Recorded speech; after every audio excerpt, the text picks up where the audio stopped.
Grenade by Alan Gratz, Part 2, pages 247 through 255. A beginning. Hideki and Kimiko slipped away from the American refugee camp and climbed the hill up to what was left of Shuri Castle. Only 4 days had passed, but they had slept in dry beds and eaten warm food for the first time in months, and they were feeling alive again, even in the midst of so much death. The fighting had moved well beyond Shuri, and it was safe here. Now that the Japanese had been driven from the caves underneath it, and the castle itself had been destroyed, its red and gold pillars toppled and burned, Shuri Castle was nothing important anymore. Only one small part of a red wall still stood. With all the trees gone, Shuri had an even more commanding view of the island, and for a time Hideki and Kimiko just sat and stared. To the south, the highways were clogged with dirty, injured, heartbroken refugees still caught in the crossfire. Gray smoke clouds and bright orange explosions all around them marked where the Americans and Japanese still fought. To the north, where once there had been a patchwork of lush pine forests and thatched farmhouses and green rice paddies, now there was nothing but muddy, barren hills with the nubs of shattered trees sticking up like the bristles on a spider. Out at sea, American battleships still dotted the bay, little puffs of smoke and flame erupting from their big guns as they kicked the dead horse that was Okinawa. The skies finally clear, American planes buzzed over the whole island like flies over a corpse, strafing anything that wasn't already dead. This is what their home looked like now. The battle would go on, who knew how long, but once the Americans and Japanese were done with it, this was the Okinawa that Hideki and Kimiko would be left with. Hideki took off the backpack he'd borrowed from American soldiers at the camp and unzipped it. From inside, he withdrew a picture of a young Japanese man and his mother, the photo one of the soldiers on the machine gun nest had given him while Kimiko and Masako and the others slipped past. Hideki had made a frame for the picture out of shards from a broken ammunition crate. Hideki walked over to the partial red wall of the castle that still stood. With a hammer and nails he'd borrowed from an American supply tent, he hung the framed picture up on the wall. Hideki reached into the backpack for more photos and returned to the wall. He hung up the picture of a Japanese soldier and his girlfriend, and one of an American soldier and his children, and another of an American soldier and his dog. Hideki had made a frame for each of the photos out of rubble from the war, and now he hung each reverently, Americans alongside Japanese. "So this is what you've been off doing all day while I've been working in the medical tent?" Kimiko asked. Hideki didn't answer, just kept hanging pictures, dozens of them. "Why are you honoring these soldiers who killed our people and wrecked our island?" Kimiko asked. "I'm not," Hideki said. "Look, there aren't any soldiers here. They're brothers and fathers and sons, surrounded by the people they love and the people who love them back. I'm honoring the men they were before they came to Okinawa, before they became monsters." Kimiko looked at each of the pictures as Hideki hung it, then turned to stare at him. "Why do you keep looking at me like that?" Hideki asked his sister. "You've changed," Kimiko told him. "You're more confident, braver." Hideki snorted. "I'm not brave." "Yes, you are."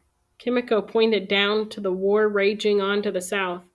"You came all the way through that to find me." "But I was scared the whole time." His sister shook her head with exasperation. "Hideki, when are you going to learn that being brave doesn't mean not being scared?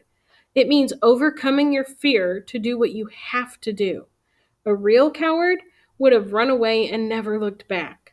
Fear isn't a weakness. Anybody who's never been afraid is a fool." Hideki felt the world spin underneath him. What his sister said actually made sense. He'd always been ashamed of his fear, but she was right. Fear in the face of something truly terrifying, something you couldn't possibly hope to defeat, that wasn't weakness. It was natural, logical even. His ancestor, Shigetomo, he wasn't a soldier. He was a farmer. So why had Hideki and his other descendants expected him to fight back against trained samurai warriors? There was never any chance he could have fought the Japanese and won. It would have been suicide. Like me and my father being sent out to fight the Americans, Hideki realized. Neither of them had the right training, the right equipment. Brave? I was so scared I pissed my pants. I was hit as I was running away. That's what his father had told him before he died. Hideki understood that fear. He'd felt it himself. All that death and destruction around him, he'd had every right to be afraid. So why should he blame Shigetomo or himself? There were some horrors you couldn't fight and couldn't change. The real courage was just in enduring them. Hideki felt an invisible weight lift off him. Like when a Kijimana finally got off his chest in the morning after a nightmare and he could breathe again. He felt a lightness, a release, as if he could float up into the sunlit clouds. Now that Shigetomo's cowardice had been forgiven and understood, his Mabui was gone. Hideki was sure of it. Shigetomo's spirit was free to take its place in the afterlife with the rest of Hideki's ancestors, at peace at last. But even as his heart soared with happiness and sympathy for Shigetomo, Hideki knew there was still something wrong with him, a sickness in his spirit that had nothing to do with Shigetomo or any of his other ancestors. The last framed picture in the bag was Rei's. Rei and his father, laughing together. Hideki hung it in the center of the wall, and his gaze lingered on it. "I'm sorry, Rei." "Kimiko, there's something else," Hideki said. He didn't even want to say the words. Didn't want to admit the awful thing he'd done. But he had to. His sister was the only one who could help him. "Kimiko, I killed a man. An American soldier named Rei." Kimiko didn't seem surprised. "I know," she said. "I can see his Mabui on you." "Can you free me from it?" "Yes," Kimiko said. "I can help you find rest for his spirit, but that's not your biggest problem, Hideki. You've lost your own Mabui." "You mean Shigetomo's spirit?" Hideki said. "I know, I felt it go." "Shigetomo is at peace now, yes," Kimiko said, "but that's not what I mean." She turned to look him in the eyes. "Hideki, your Mabui is gone. The one you were born with. You lost it somewhere. It must have been knocked from you by something violent and frightening." Panic washed over Hideki, pulling him under like a wave. The grenade. The grenade he'd thrown at Rei had knocked Hideki's own Mabui loose too. No wonder he'd felt so sick, so adrift. He'd lost his soul that day. "How can I restore it?" Hideki asked.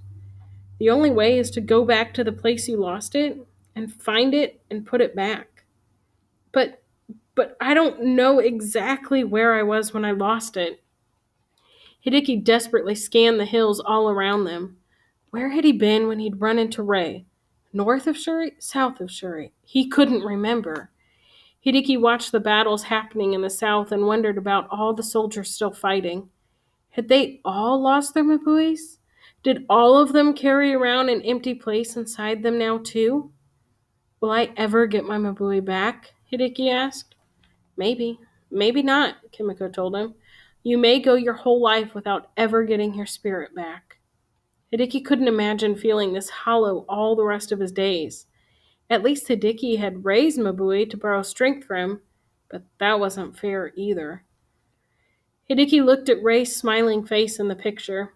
Hideki couldn't deny Rei the peace he deserved just because he selfishly wanted to keep Rei's Mabui for himself. He would do right by Rei first, make sure his spirit found peace. Then Hideki would do what he could to restore his own spirit. "That's him," Hideki said, pointing to the picture of Rei. Kimiko got up to look at it with him. "His name's Rei. He's the soldier I killed." "I didn't want to," he said, tears falling down his face. "I only killed him because I was scared." Kimiko hugged him, and Hideki let himself be hugged. "You're still lucky in a way," Kimiko said. Hideki sniffed back his tears. "Lucky?" he said. Kimiko nodded slowly.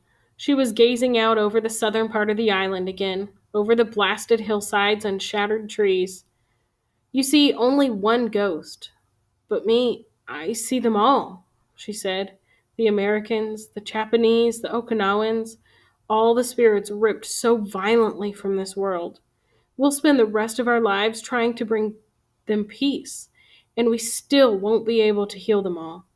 The sins of their Mabuis and the sins against their Mabuis, they will leave a scar on this place for generations to come. Kimiko paused. Their ghosts will haunt us forever. This is the end, Hideki.